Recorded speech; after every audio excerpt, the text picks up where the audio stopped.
আমেনা বলেন, আমি ঘর থেকে বের হলে আরবের গাছগুলি বাঁকা হয়ে আমার কদমে সালাম দিত,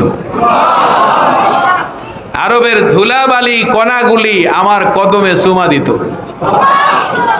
আব্দুল মুত্তালিবকে আমেনা বলে, আব্বাজান শোনেন, আমি যখন ঘর থেকে নামি আরবের কাঁটাগুলি আমার পায়ের নিচে পড়লে তুলার মতো নরম হয়ে যায়।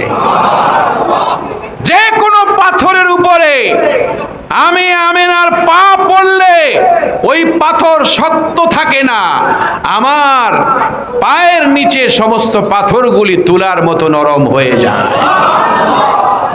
আর সেই নবীর জন্মের সময়ে খানায় কাবা বাঁকা হয়ে নবীজিকে তাজিম করেছে, ঠিক কিনা জোরে বলে? কে না জানে আব্দুল মুত্তালিব খানায় কাবাকে জড়িয়ে কাঁদছে আর বলছে, আল্লাহ কাবা কি ভেঙ্গে যায়? কয় না আব্দুল মুত্তালিব, কাবা ভাঙ্গে না, কাবার কাবা যিনি তিনি মা আমেনার ঘরে তাশরীফ এনেছেন। আরো জোরে বলেন সুবহানাল্লাহ, আরো জোরে বলেন সুবহানাল্লাহ। ত্রিভুবনের প্রিয় মুহাম্মদ এলো রে দুনিয়ায় রে সাগর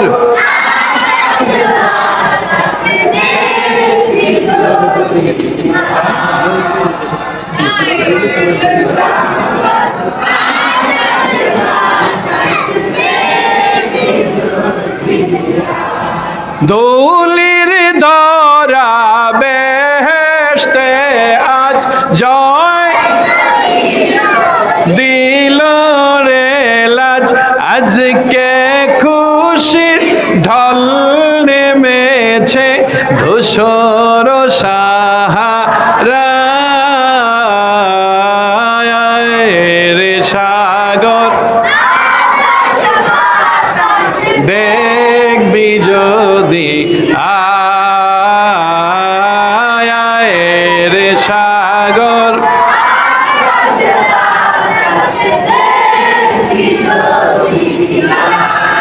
দেখ আমেনা মায়ের কোলে দোলে শিশু ইসলাম দোলে, দেখ আমেনা দোলে শিশু ইসলাম দোলে, কচি মুখে শাহাদাতের বাণী শেষ না রে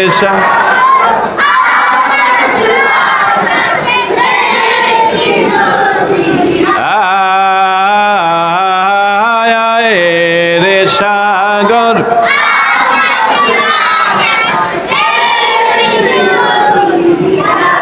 আজকে যত পাপী ও তাপী সব গুনাহের পেল মাপি, আজকে যত পাপী ও তাপী সব গুনাহের পেল মাপি, দুনিয়া হতে বেইনসাফি জুলুম নিল বিদায়,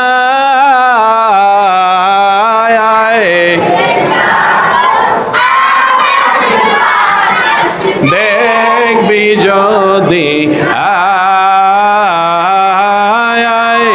রে সাগর।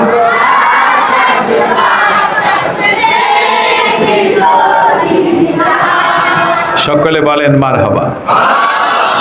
তাহলে নবী ধরার বুকে তাশরীফ এনেছে, বিশ্বজাহান সবাই আনন্দিত, ফুলকিত, খুশিতে আত্মহারা, ঠিক কিনা জোরে বলে? আর এটাকেই বলা হয় কি ঈদে মিলাদুন নবী সাল্লাল্লাহু আলাইহি ওয়াসাল্লাম। আজকে পর্যন্তই শেষ, আজকে আর বলবো না, ইনশাল্লাহ আবার সুযোগ হলে সামনে থেকে কোনোদিন শোনাবো, ঠিক কিনা বলেন? আল্লাহ কবুল করেন, বলেন আমিন। আরো জোরে বলেন আমিন। মসজিদের উজু খানার কিছু কাজ আছে, তো নবীর প্রেমে